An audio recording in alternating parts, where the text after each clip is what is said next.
Your monthly subscription box from postflybox.com includes all the materials needed to tie a dozen flies, along with some extra goodies.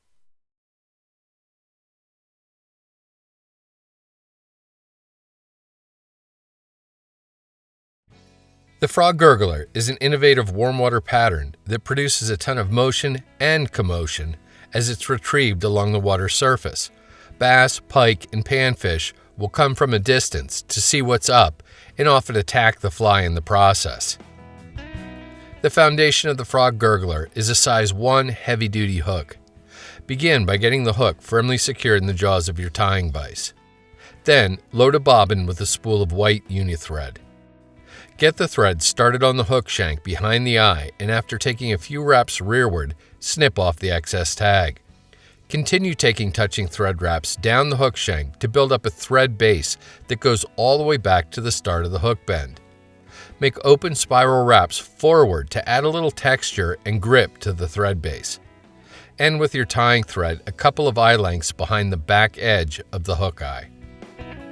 For the tail of the fly, pick up a single white marabou feather and locate the point where its stem begins to dramatically thin at about the midpoint of the feather. Strip all the fibers below this point off. Wet your fingertips, then preen the marabou fibers toward the tip of the feather. Measure to form a tail that's about 1.25 hooks in length.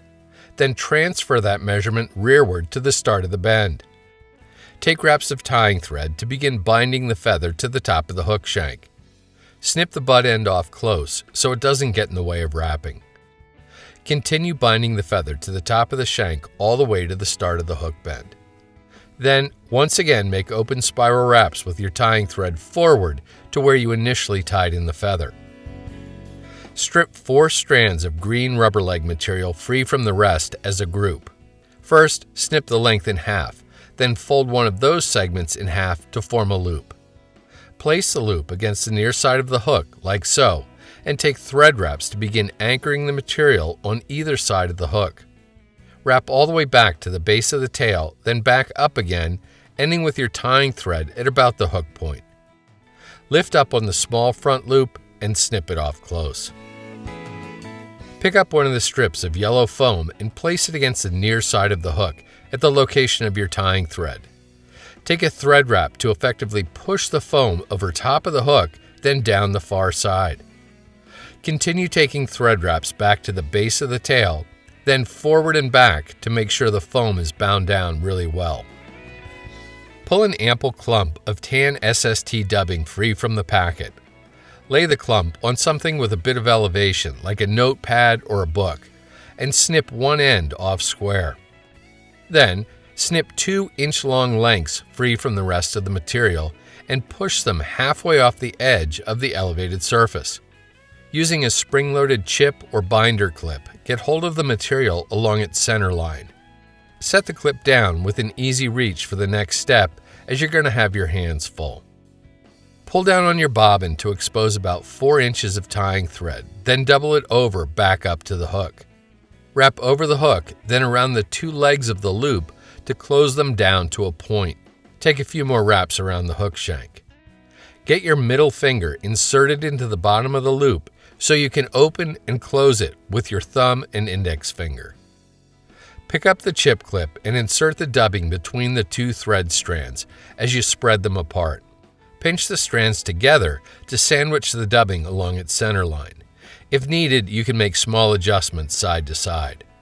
Pick up a dubbing whirl and hook it in the bottom of the loop.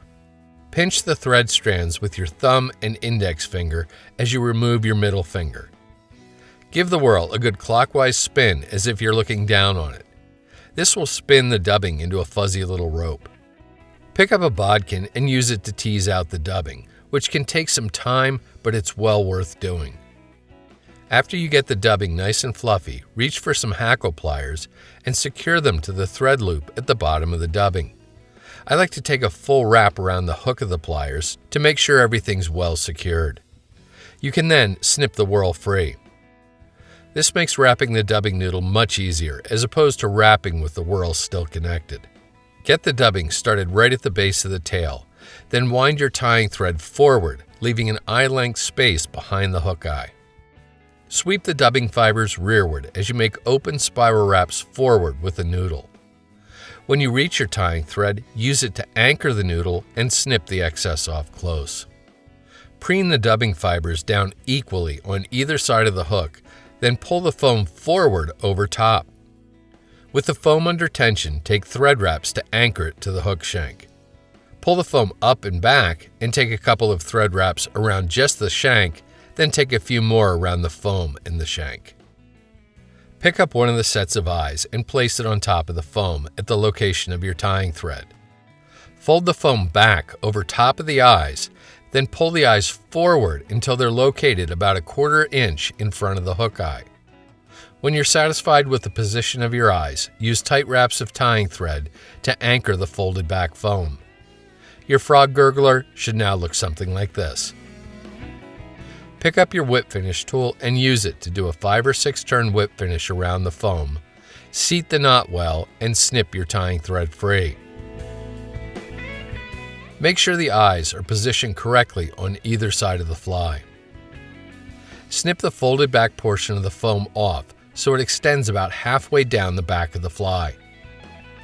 Get hold of some head cement, or here, Sally Hansen hard as nails, and apply it to the exposed thread wraps both top and bottom. Separate the rubber legs into 8 individual strands, 4 on each side. Snip them off so that they're slightly random lengths. Tease out the dubbing a bit more on the underside of the fly, then trim it off at an angle down to the hook point, like so. And that's the frog gurgler, ready to raise holy heck on a pond, lake, or river near you.